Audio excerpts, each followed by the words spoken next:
என் பேர் உதயகுமார். என் பொண்ணு வந்து பேர் வந்து பிரியதர்ஷினி.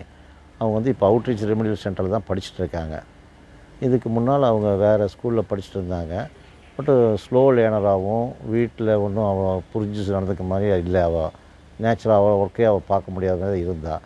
அப்புறம் நாங்கள் இந்த சென்டரை கேள்விப்பட்டு இங்கே வந்து நாங்கள் அட்மிஷன் போட்டோம். இப்போது அவள் பரவாயில்ல, பிஹேவியர்ஸில் கொஞ்சம் பரவாயில்ல, படிக்கிற கொஞ்சம் கான்சன்ட்ரேஷன் வருது. இங்கே வந்து அவங்க ஸ்டாஃப்ஸு வந்து அவளோட நேச்சருக்கு தகுந்த மாதிரி அட்ஜஸ்ட் பண்ணி சொல்லி அவளை புரிய வச்சு அவளோட பேசிக்கு செய்கிறதெல்லாம் ஓரளவுக்கு வந்துருச்சு. இப்போ வீட்லேயும் ஓரளவுக்கு அவள் படித்து இது பண்ணுறா. இப்போ எனக்கு பரவாயில்ல, இந்த சென்டர் தான் இப்போ அவளை வந்து நீ கொண்டு போக முடியும்.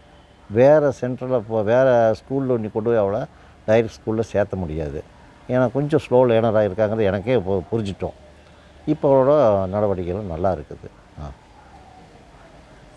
ஓகே, போதும்.